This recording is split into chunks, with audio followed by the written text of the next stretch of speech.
right? We have the quorum, so I think we can get started. And just as a brief introduction, I'll introduce myself and then also you, Anastasia and Erick, and then you guys can get further into your story. And then we have a lot of questions lined up, and I think this will be a fruitful conversation for everyone. And just as a notice, this is being recorded, given that I think there's going to be a lot of good nuggets that the people who are not joining us today would benefit from in the future. So as I mentioned, my name is Kevin Webb, and my background is in traditional finance through investment banking and business valuation consulting. But since then, over the past few years, I've taken a deep dive into helping social entrepreneurs raise capital.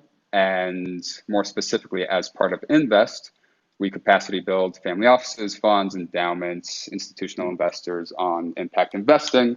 And more importantly, we like to have these thought leadership events where we discuss certain categories and trends and different areas of impact, and invite those that are living and breathing impact every day to discuss and have a good conversation.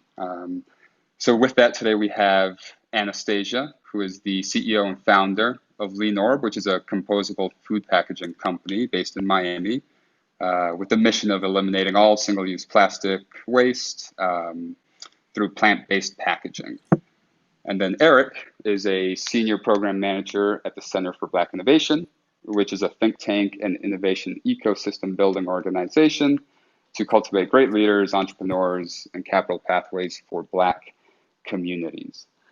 So we appreciate your time, and thank you for joining us. Glad to be here. Yep, same.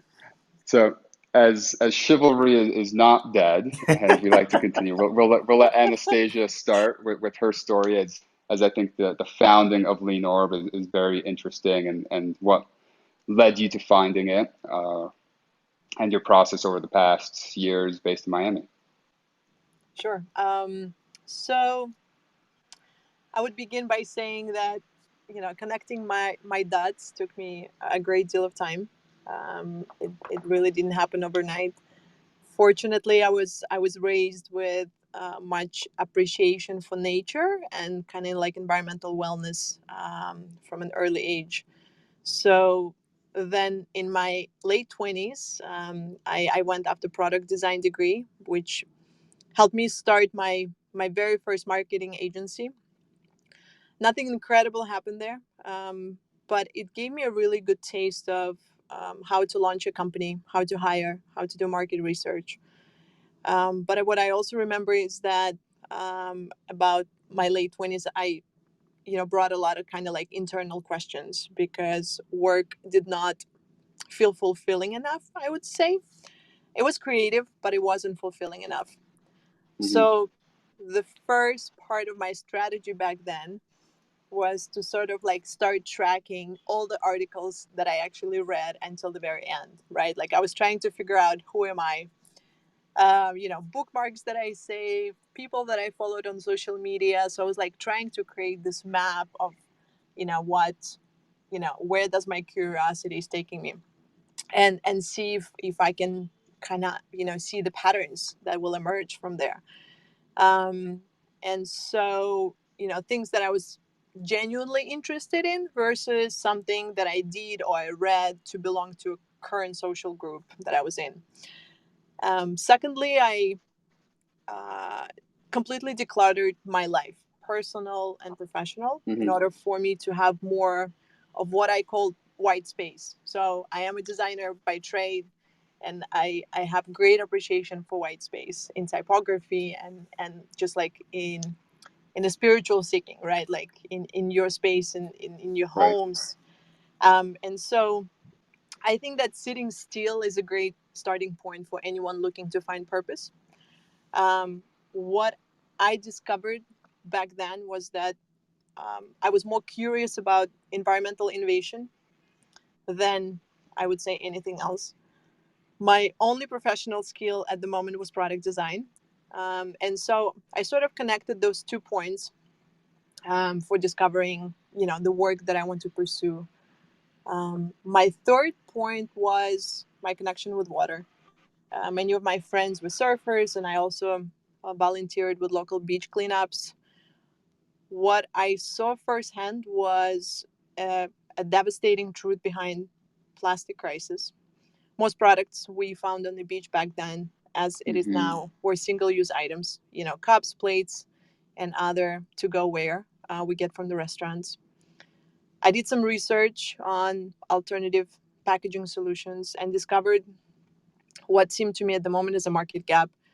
So companies who actually had an opportunity to build sustainable products were waiting for a certain demand in a market, while the market needed more education and clarification on, the topics of like plastics versus better packaging, and in order for them to make kind of an informative switch. So what was missing is, a company who would combine both the product and the education or consulting when it comes to like enterprise level clients. Um, at that moment, I knew that my sort of personal intersection, my dots were product design, innovation, and environment.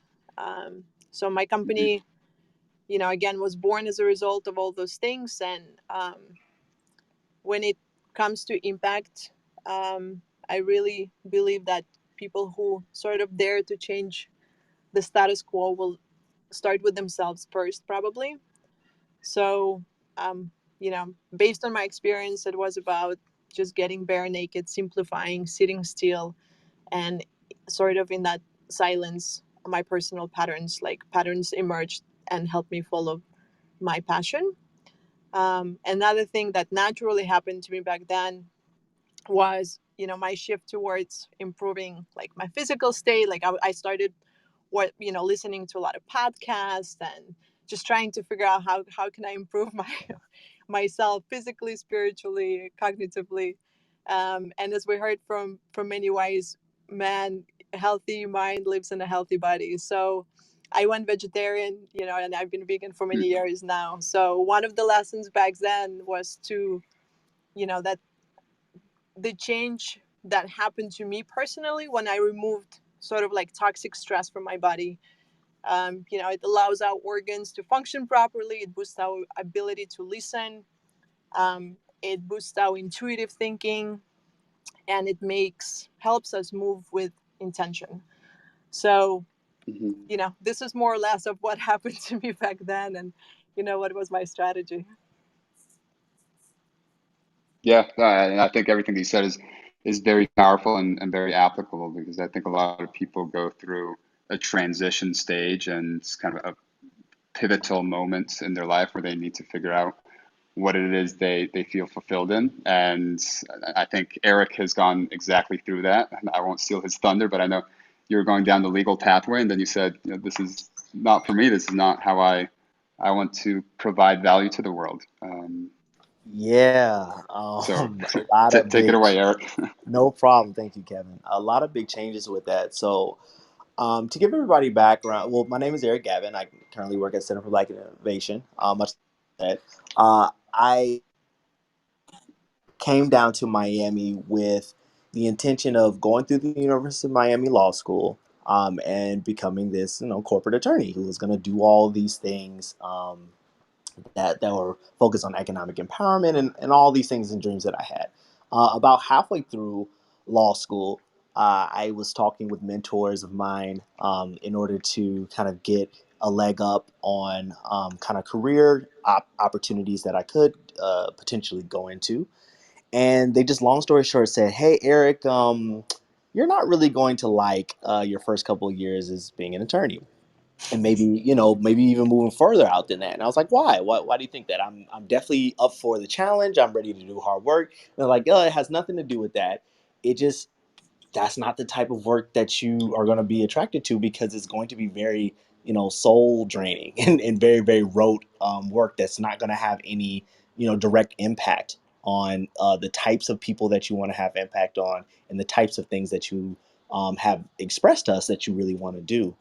And so by hearing that, I hit a huge, huge wall, and I was like, I need to reevaluate my life. A lot of things that I have been doing recently, I need to understand why I'm doing them. To which I found out that I had only really wanted to go into corporate because I wanted to be a partner, and that sounded really good, and my family would be proud of that, and they understood that that was like a form of success. Um, and I backtracked and I kind of started looking into fields and things that I was extremely interested in, but I never took time to dive into more deeply because I didn't know about them. My family hadn't gone into that. My father and mom had kind of been the only people who had ever gone to college, and gone farther than that. So I had to do a lot of digging, and I eventually found out I want to go into technology and I want to move more firmly into the entrepreneurship space. And so, long story short, I started um, talking to people in the tech scene, started getting to know people. This is around this time. This is when I met Claudia Kell, who is the executive director for social impact movement, where I'm now board president. That's where I started to get that bug of entrepreneurship and technology. So I finished law school. I graduated, passed the bar exam, and then when I passed, I found out I still didn't want to do law, and I was like, okay, that confirms it. And I went into product design, digital product design for a company, and then transitioned into this technology role where now I'm not designing products for people, but I'm designing ecosystems around people and opportunities for people of color, specifically black individuals. So this transition and this journey has been a very weird and crazy one. But as I kind of look back, I see that there was a lot of connecting dots in getting me to this direction, and it was helpful to be intentional about making sure that I was doing things that I cared about, and impacting people that I cared about. So it has led, it's been a long journey, but it's led me kind of up to this point where now I can start to work on communities that I know need the assistance, and I know that can impact people further than I would have been able to do in careers that I was looking at before I started that reflection. Yeah, and it seems like you had along your journey, which by no means was easy either for you or Anastasia. The decision to dive right into it was a long and most likely difficult, but it seemed like you had a good ecosystem or community around you to help you point to the right direction, which seems like a reason for joining the CFBI. Yeah. This the community in Miami is has always been one of I would say it's always been a weird one, and I only say weird because when you find people that you connect with and that are willing to kind of put out, they really back you and they're really behind you. It took a while to find those groups of people, um, and to figure out exactly where I fit in the ecosystem down here in Miami. But I was lucky to be at Venture Cafe Miami when it was first starting out and starting to get my foot in the door with a lot of leaders before they had transitioned into kind of these larger positions now where they're guiding the entire vision of what Miami looks like now, and trying to create a tech hub in Miami. It was, and I'm extremely grateful for that. And it was because those people, stuck out an arm or gave me an ear when I needed one, that I was able to make this transition more fully. And I would love to do that for people as I continue to go in my career, as I'm transitioning into these leadership positions that I'm in now. That's what I want to be. I want to be that for people who are coming Mm, into Miami and see that need, and they're like, "How do I get in?" And I'm like, "Well, let's talk about it. Let's figure out where you fit in, and what you can bring to impact this community even further."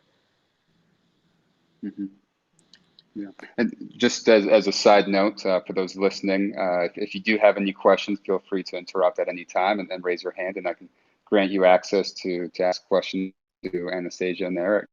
Um, but continuing on with these convergence of different skill sets or different experiences, which I think are important, what would you recommend for someone who's trying to find their "who am I" question, or where they can give value and give back?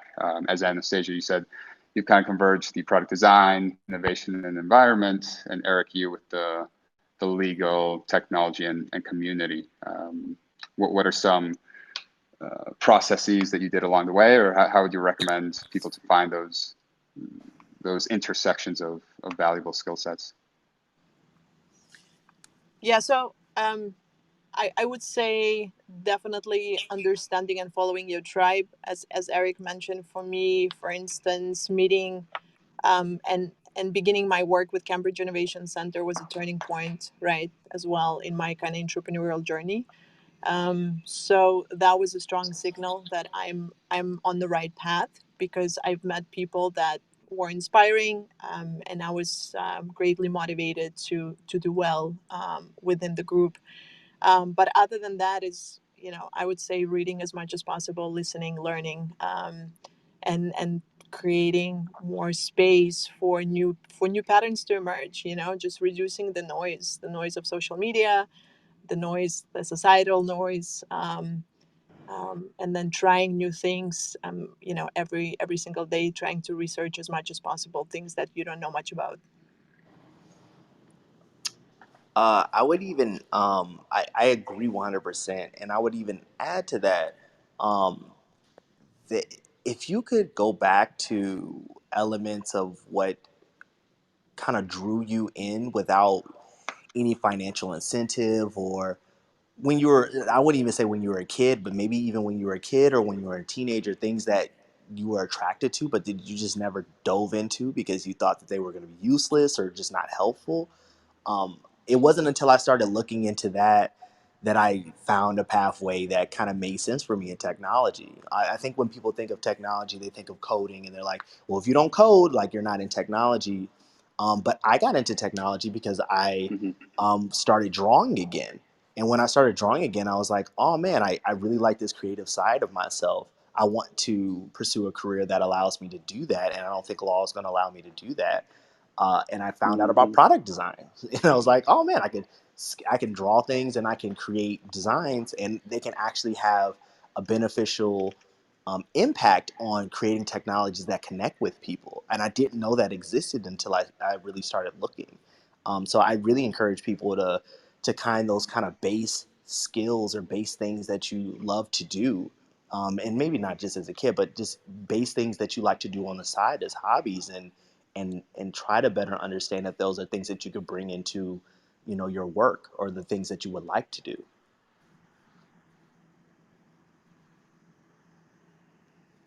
Something that's more basic and simple, and don't always think of the long term immediately. It sounds like, and start with something that brings you joy and that you enjoy doing. And I think we live in a world where you can make a living doing almost anything you want if you do it correctly and surround yourself by the right people. Definitely. But I think this is good background for everyone in terms of your experiences and where you come from, to dive a little bit deeper into the actual impact. Because I think one of the topics that's in the impact world is very much spoken about and is quite contentious, is measuring the impact, right? And how do you go about measuring the impact that you're having? And you both use technology, and you both use technology in very different ways. Anastasia, with your plant-based solutions to the plastic single uses, and Erick, you trying to develop the community around you, and supporting more Black founders and more Black VC dollars and investments. So how do you go about seeing the progress and measuring your effort and the outcomes? So we measure in multiple ways. I guess I can share a little bit of like our customer process, customer journey. So when we onboard our clients, we're looking at a few kind of data points, such as corporate habits, right? Like when we're meeting our clients, where those corporate habits are, what are the behaviors, and then trying to understand the product feed, and then cost analysis of transitioning from plastics to compostables. So we want to understand how forward leaning our future client is when it comes to environmental responsibility, how educated their employees are on the topic. We asked what geography they operate in, if if it's a restaurant chain or hotel chain, and what infrastructure is currently in place when it comes to like composting and recycling facilities. Most of our clients are in South Florida, and so for our website, for example, we've created a map for our customers to see every single um, like industrial compost facility available for them, and we're working on the recycling map as well. So what we track and report on a quarterly basis is how much plastic was reduced per each quarter. So our clients are getting a report.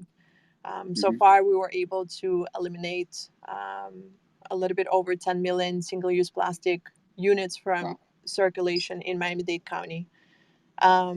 Meaning, with the help of our clients who transition to compostable alternatives. We are seeing how much waste was diverted from the landfill, either through composting or improved recycling practices. We're helping our clients kind of project any money savings that they can see. To give you an idea, on average, a restaurant sees a $14 return for every $1 spent on proper waste management practices, which takes time and discipline and effort from the beginning, but then it's actually quite, it's a fruitful thing to do for your business. How we're seeing how these new sustainable practices that we are implementing, and when I say practices, it's us really going beyond just products. We're definitely helping our customers reduce waste. We are suggesting transitioning to reusables where possible. It's not the product that we sell, but I believe in zero waste wholeheartedly, and that's the first conversation we have before even offering any compostable solutions to our customers, is for them to understand that first and foremost we have to offer reusable solutions, especially for the for dining experiences. So we offer a competitive benchmark, so customers can see what kind of progress their competition or just industry in general is committed to. Creating sort of like product priorities based on factors such as product weight. So for us to not just reduce plastics from circulation, but also, a plastic straw and a plastic plate has a different environmental footprint, right? So let's just say that straws are important, but it's not the most damaging item when it comes to, plastic pollution. So when we have like a consulting kind of first meeting with our customers, we're trying to kind of shift them towards the heavier items.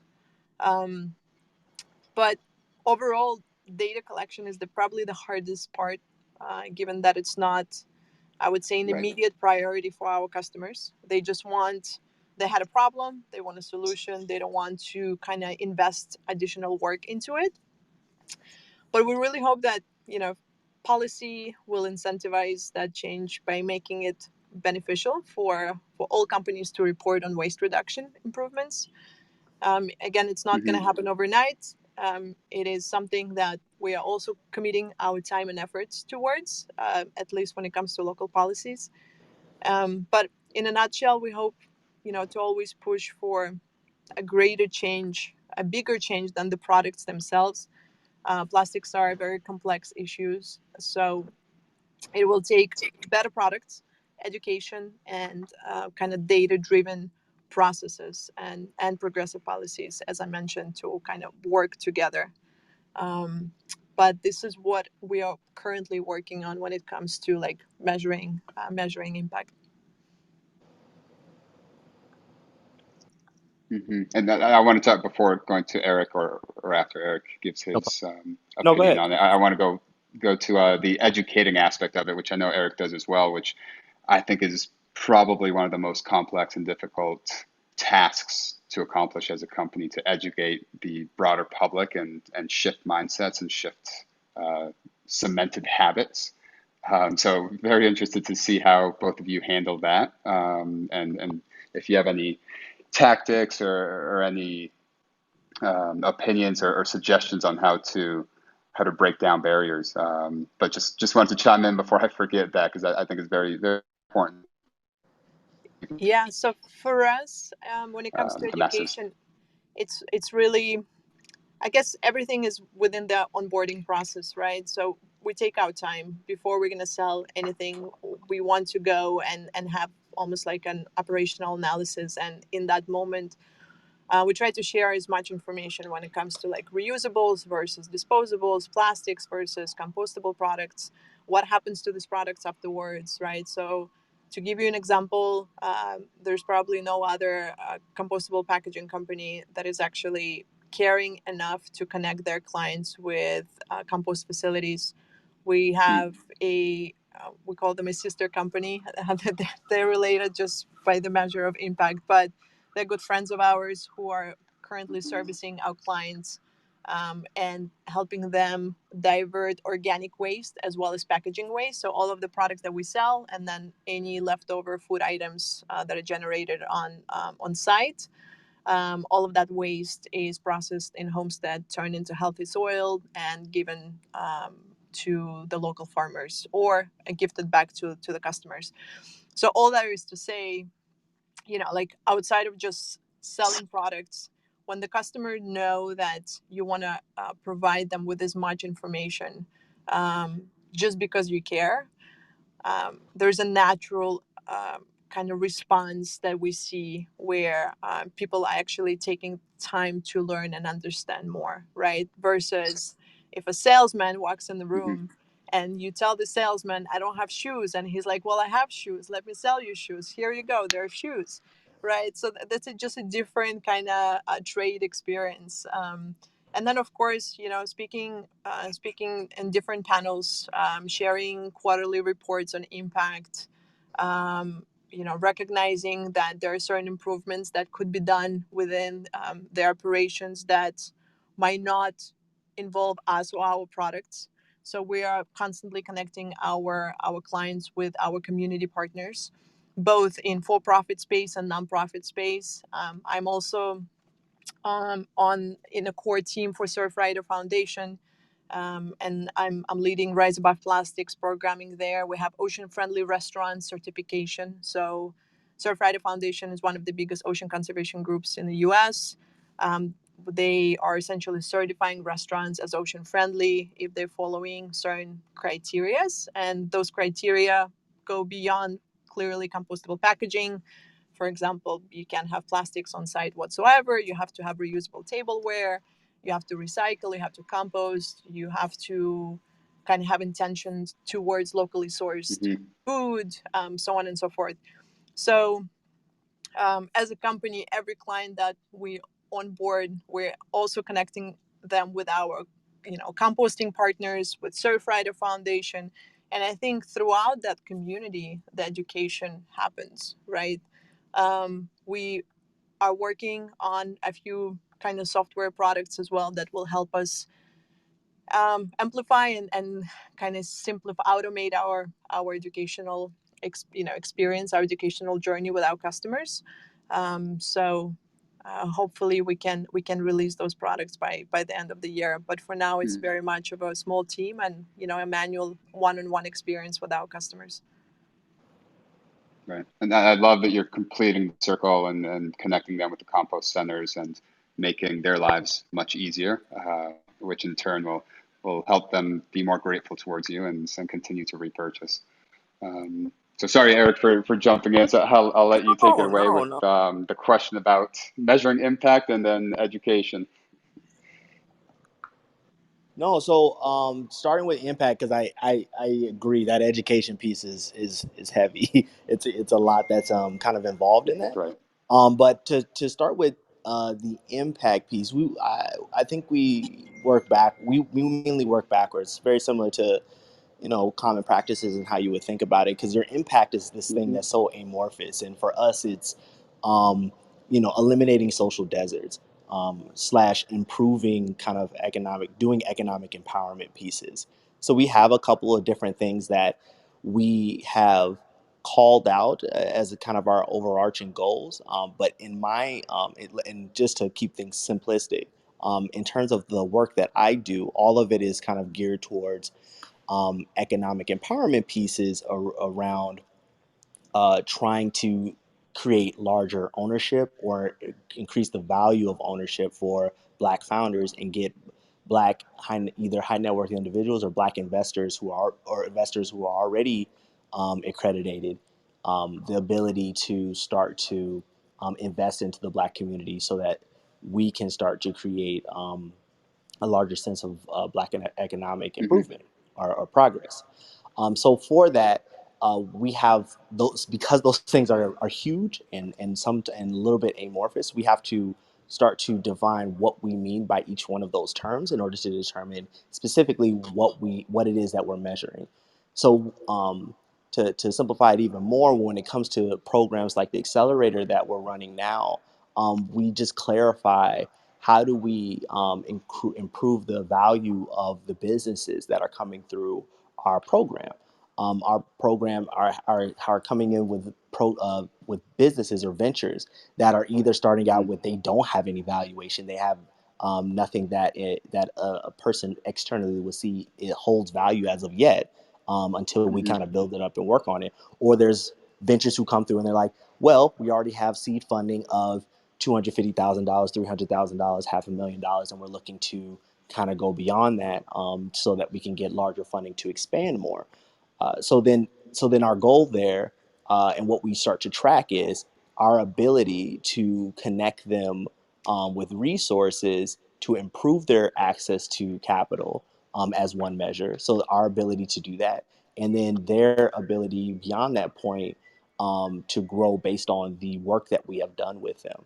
So what we're tracking and capturing as information is their personal growth as founders through our program. So what they did and didn't know coming into the program, and what they will know once they leave. Their ability to manage their teams, and if their team actually is in a position of growth while they go through the program, or the gaps in their teams if they haven't necessarily gone through that. The materials that they use in order to go through and build these relationships with investors, because they do need materials of some website in order to do so. So some of these measures that we're using are qualitative in nature, because it's either binary, like a yes or no, do they have these things, or they're qualitative in nature, is what is the quality of the materials, what is the quality of their ability to explain their their companies to other people, and limited time constraints and what have you. Then we get to these more quantitative nature. The further along the company is, the easier it will be. You can't talk about Hmm. things like Right. burn rate if the company doesn't have any consistent revenue. If they're pre-revenue, we're not talking about burn rate. We're simply talking about their ability to build their business. So we Hmm. build in other things, like modeling off of their ability to change and pivot their business over a period of time, and we track that. So we start to create methods that are qualitative in nature, when we are unable to give clear quantitative measures. And as they grow into more traditional businesses, as they grow into more traditional companies, you can start to use more and more and more quantitative measures in order to assess them individually.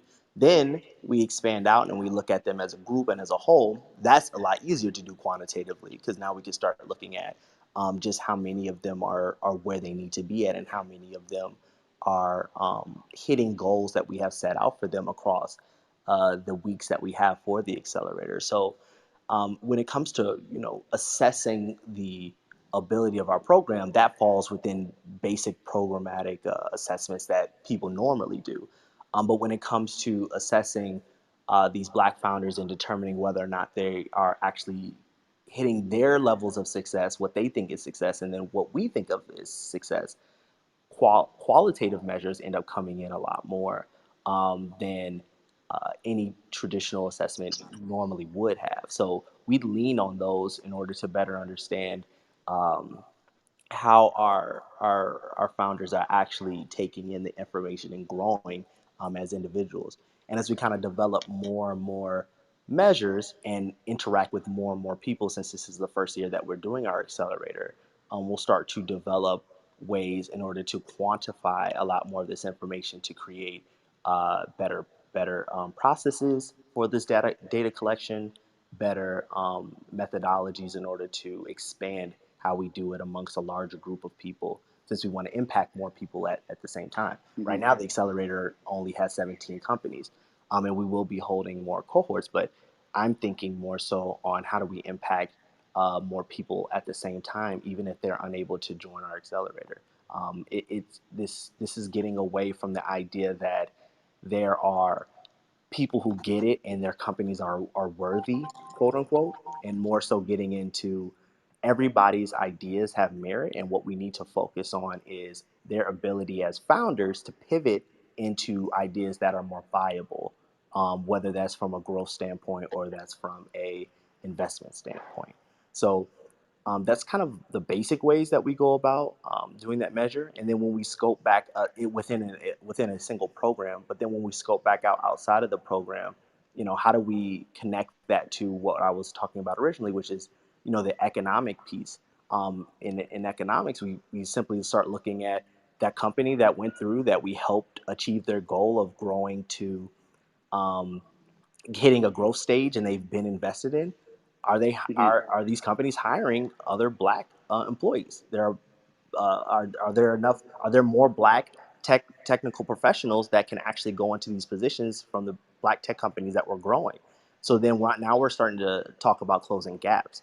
And so the black tech professionals that may need to be there that are not, now we're going to start talking about developing programs that bring in more black data professionals and what have you. And this is not to say that all these companies need to be just wholly black, and no other people can assist in that journey, but more Hmm. so to say that the level of the companies that are coming in, and what they're trying to build has black people involved, and definitely needs to be supported in that way from the black community. And the black community wants to be involved in technology more, and they just need more opportunities to be involved. So we're going about creating these programs, and then once we create successes in the ways that we see them, figure out what gaps have been created from the success that we've created. So if a company does well, now there's a new gap. That the fact that this company is growing and there are not enough black tech professionals to assist in their growth. That's a new problem, and that's not another place for us to either bring in partnerships to help assist, or for us to create new programs in order to expand. Yeah, and I completely agree. I think when you said the basics, there's nothing basic about what you're trying to do. It's very difficult, and it's systemic, and it involves qualitative reasoning and quantitative as well. And to your point about having a more diverse team, and something that I just read this morning, and then there's a lot of data out there that shows that the risks decrease by having a more diverse team. And what Yeah. I read this morning, there's a 10% chance of a increase in exit at the end of the life of a startup by having a more diverse team. And 10% is fairly significant, as these successful exits of startups are quite low. Um, and that's one of the many different indications that exists to have a more diverse team, and benefiting the whole ecosystem and life cycle of a startup and a company. No, I think So that. before getting on to, yeah, go ahead, Eric. No. I think that was perfectly said. Continue. Appreciate it. So I'll pause. I know we've spoken a lot. I'll see if anyone in the audience has any questions. If not, no worries. I've a plethora of other questions to ask, but I know Julia always has something to say or chime in. Not to put her on the spot. If she doesn't, not at all. Or I'll pause to see if anyone in the audience has any questions before moving on.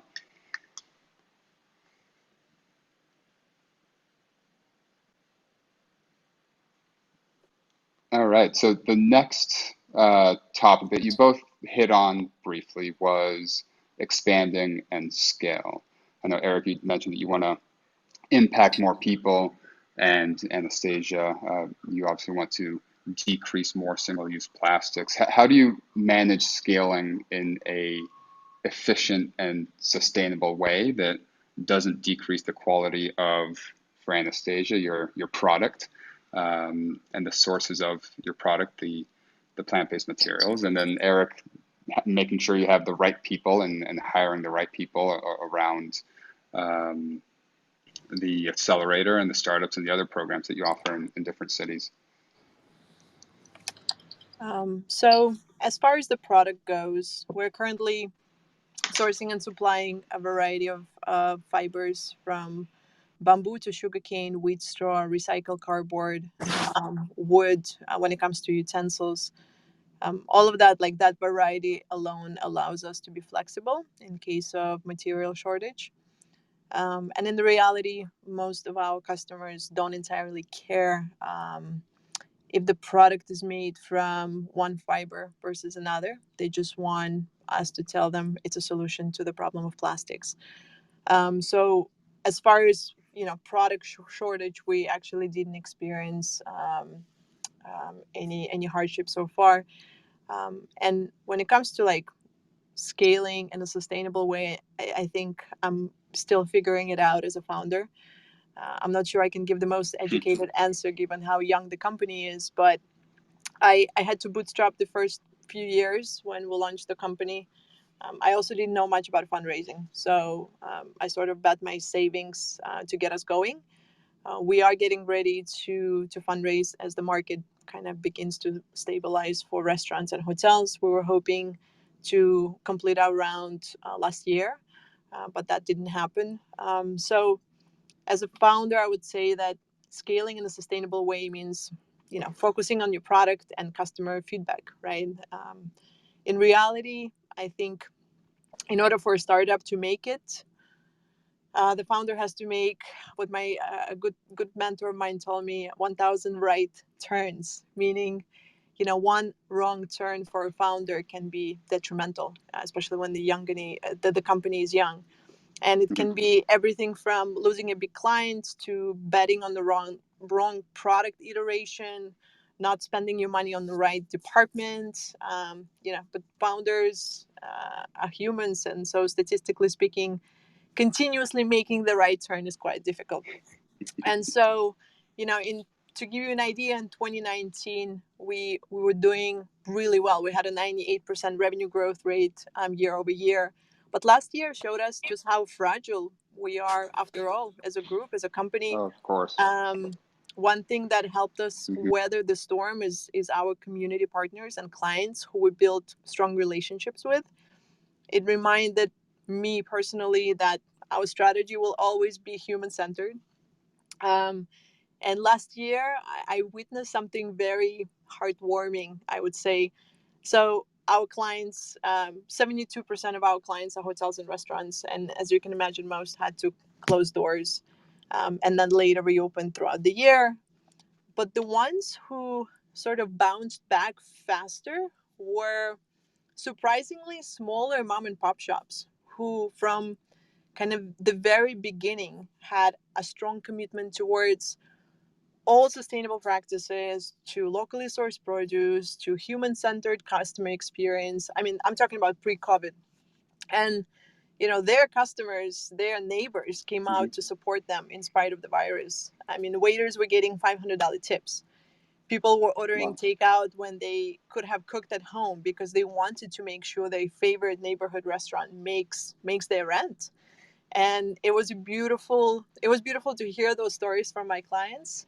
So to answer your question, I think for sort of like a smaller mom and pop type of business, you have to genuinely care about your community. And for a business such as ours, where we are more of like packaging distributor, I would say that preparing to raise money before you think you're ready, and kind of beginning that process earlier in the game.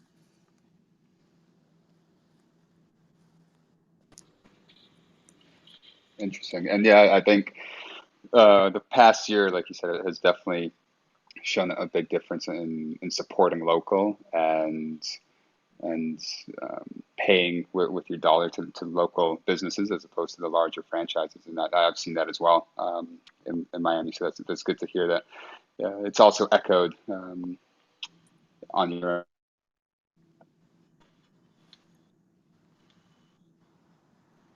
Erick, over to you. Oh, got you. Can you repeat the question one more time? Yeah, in terms of scaling sustainably, and for you and the CFDI, I know you'd mentioned that you'd want to go to other cities Right. in the U.S. And how do you attract the right talent and make sure that no efficiency or effectiveness is lost as you scale?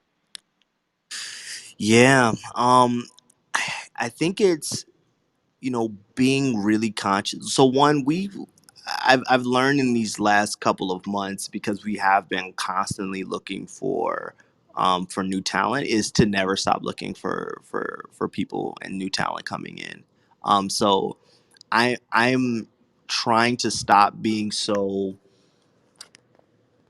gung ho about trying to find the right person for the right position instead of trying to find the right person for our organization.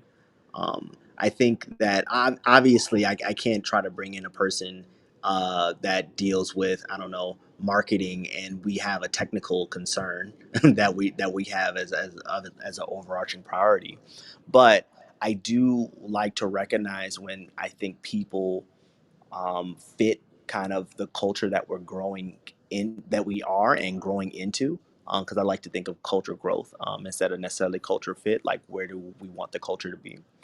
And bringing in people who fit the direction that we want to take things in, and being constantly open to that. But then also, in addition to that, having a strong um, hiring process is kind of key to that. And that's not to say that people come in and they go through four different questionnaires and interviews, and that's how you find them. But Hmm. that it is to say that the questions that you ask are extremely important in trying to help understand what type of person you're bringing onto the team, and how invested the person is in trying to not only answer your questions but deal with trying to better understand you and where they fit in the growth trajectory of the organization is immensely important. And we Right. started introducing um, kind of small challenges that we will pay people for to do if we think that they're in a good position, but want to get a good sense of like how they work. Because it's one thing to like a person, and it's another thing to work with them. A lot of my friends I wouldn't work with. I just know that they have good work ethics, but they do not work like I do. So I think that these are things that we are constantly wanting to assess, and that we never really stop looking for um, people who would be a good fit for what we're trying to grow this organization into. And then also know that, like, and I think this is something that my organization has to take an adjustment into, that people being remote is okay. Tech companies are not the only ones that can be remote and still operate really, really well. Hmm. I think we have to be open to the idea that being remote in a lot of different ways will open us up to different employees and different opportunities than we may not have known previously, especially if an organization like ours that is growing nationally. If it makes sense if all we intend to do is stay in Miami, and that's where we're mainly going to operate in, and we're not trying to operate in different cities. But when you are trying to operate in different cities, having bodies in different cities, and having them do the groundwork there when you can't be in a different city all the time, or you don't have the money to actually go and create a new arm over there, can really be helpful. One of our current employees who's in California has been a great help in getting us partnerships and different types of um, work by just living in California and knowing what's going on over there. Because I don't. I'm in Miami. I know what's going on in Miami. I know how Miami moves, but I do not know anything that's happening in California. But she can give insight to that.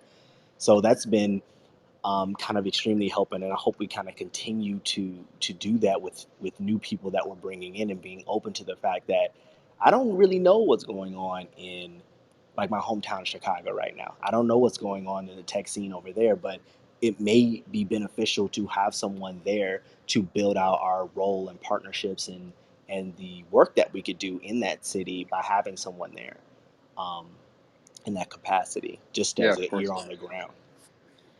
of course.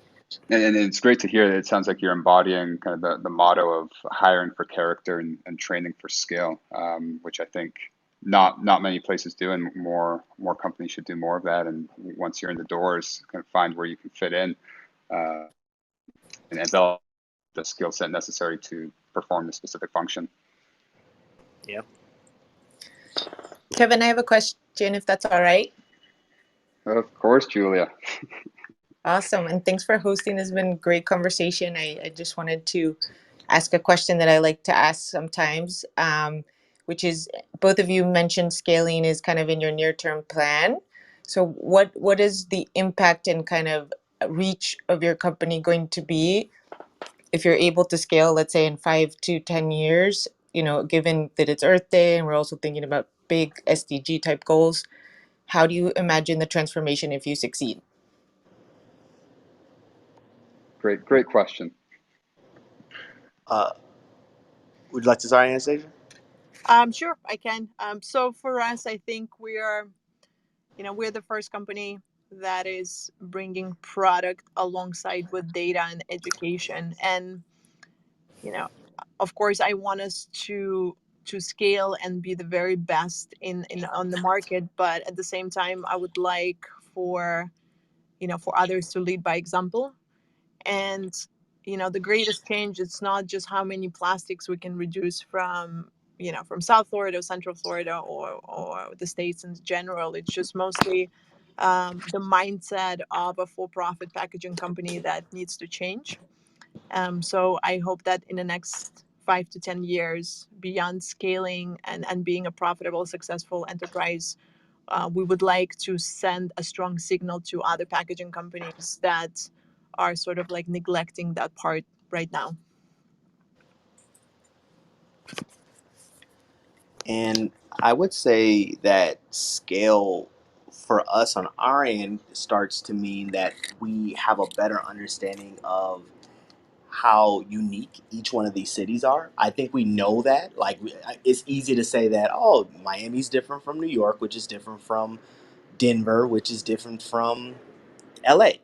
But I think it's a completely different task in order to understand how people interact in these spaces differently and how you can use your programs or services differently based on the city that you're in.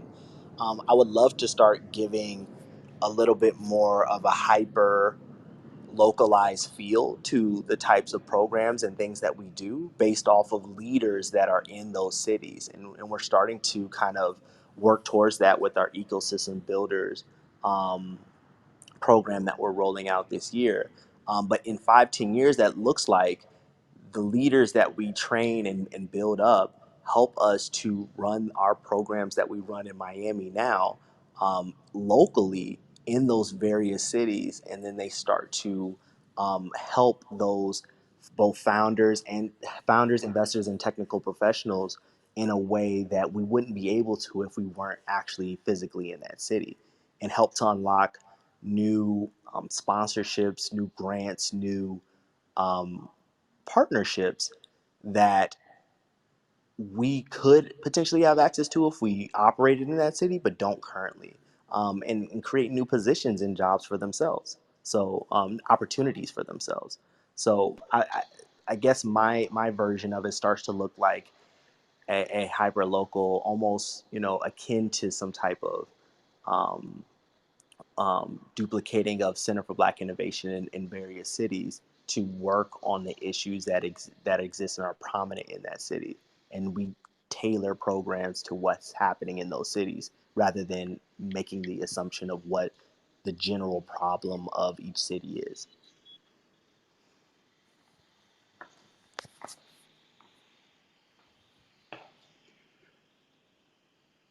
Very good. I like both of those responses, and we do want to be cognizant and courteous of everyone's time. So we don't want to hold this more than an hour, but before asking the last question that we like to ask, I'll pause again, see if there's any other questions from the audience members, or even if Eric or Anastasia, you have any questions or things that are front of mind that you want to discuss that we haven't already.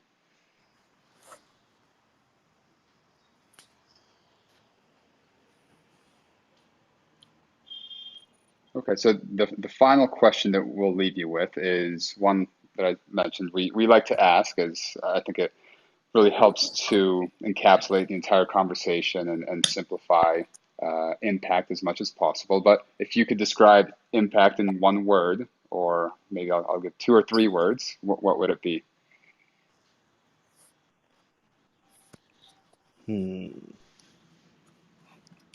I think it will depend for all of us, right? So I think when it comes to my industry, impact is definitely, well, I guess it's similar for Eric, but education.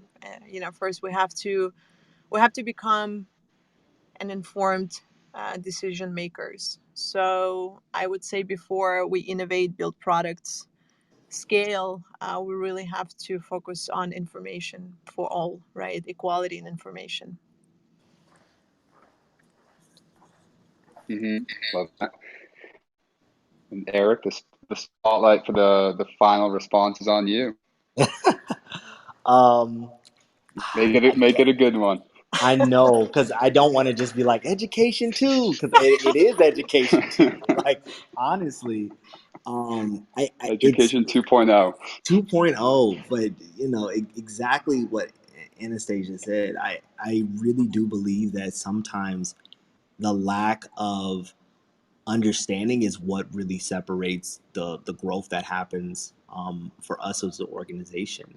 And when we're able to sit down and really better describe like what it is that we're attempting to accomplish and how we track that, and so I guess in education I would also say an improved use of data, and maybe that's just because I'm a data nerd now and I really really love that type of work, but and a constantly improving use of data and information in order to bring that education in an engaging way. I think the biggest thing that I think is missing from some educational things that I've seen in my space has been that there's been a lack of a focus on the engagement piece that you could bring to that education. People don't want to engage with it because it's not in a format that they normally take in information. They're used to taking in information that's fun and nice to see and short and quick, and I think some people think that the important things that we're working on are above that, and they're not. People want to engage with things that they like and things that they feel are important. And when you give it to them in a format that they can consume it in and engage with it in, I think you'll start to see results, and things that you care about start to come to the forefront. That impact. Yeah. Yeah, as you put yourself out there, more people will respond and help you along the process, which is everything that you mentioned about the community and engagement. But yeah, but both responses amazing, and we really appreciate your time, Anastasia and Eric, and that dropped in to listen to the conversation, and this conversation will be shared, so hopefully it will reach more people, and hopefully it's helped to educate and inspire new impact leaders through these conversations. And once again, we really appreciate your time. Thank you so much. Thank you so much. Thank you. Have a good rest of the day. Bye, guys. Bye, y'all.